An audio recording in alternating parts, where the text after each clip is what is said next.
What if, sabihin ko sa inyong itong tubig na to kapag ininom ninyo ng tuloy-tuloy, 4 na ganito sa loob ng 1 oras, pwedeng magdulot ng pagkamatay. Halika kayo, pag-usapan natin. Okay, now that I have your attention, gusto ko lamang po sabihin sa inyo na hindi lahat ng bagay porket maganda, maganda na forever. Tandaan na ang anumang sobra po pwede pong makasama. Tulad halimbawa nitong tubig na to. Kung iinom kayo nito, this is 500 ml.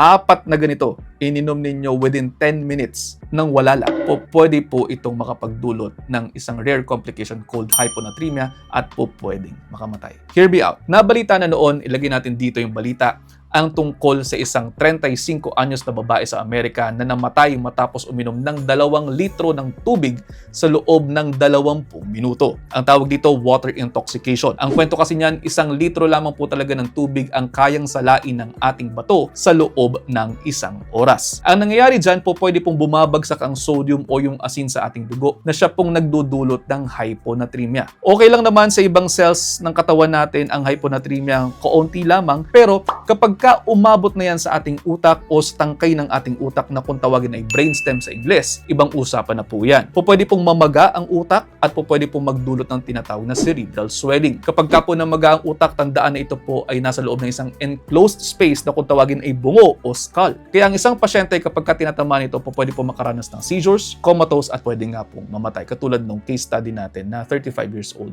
female na namatay dahil niya sa pag-inom ng sobrang tubig. Again po, ang kaya lamang pong salain ng ating bato sa loob ng 1 oras na tubig ay around 1 liter. Pero kung sumosobra, yan po ang nangyayari. Yung kidneys kasi natin ang nagme-maintain ng fluid and electrolyte balance, kaya dapat mapangalagaan natin ng maayos ang mga function ng mga yan. O ngayon, baka iniisip mo na wala ka ng ginawang tama. Meron pa rin naman. Huwag ka lang piloso po at makinig ka muna ng maayos. Tandaan mo, ang sinabi ko po, 1 liter in 1 hour. Kaya wala naman pong masama actually sa 2 liters in a day na tubig. Isa-space out mo lamang ito. Kaya huwag kang piloso po at huwag sabihin na hindi pala totoo ang sinasabi ng mga doktor na kinakailangan na 2 liters per day. Makinig ka na lamang ng maayos at ng maintindihan mo. Ang sinasabi lamang, dahan-dahan at kung nag-workout ka naman at nagpapawis ka talaga, pwede kang uminom ng tubig. Mga 2 baso, okay lamang yun. And then rest. Tapos mamaya-maya ulit, inom ulit kayo or sips of water pa din. Actually, yung mga pagkain natin, mga prutas, mga gulay, meron din pong fluids dyan. Meron din pong water content ang mga yan. Kaya kung uhaw na uhaw kayo,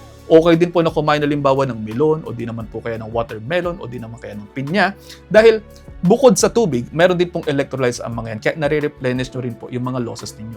Tapos, makakatulong pa rin po sa energy levels natin dahil yung mga micronutrients na mayroon sa prutas nakakatulong din po sa pagre-release ng inyong energy. So again, ito pong content na ito ay for educational purposes only at para po ma-demonstrate na ang kinakailangan natin ay simpleng moderation, variety, and balance. Yun lamang. Sana po ay may natutunan kayo. Kung meron man, pakishare sa inyong mga kaibigan. Baka sakaling mas marami pa tayo matulungan. See you ulit sa episode. Ingat.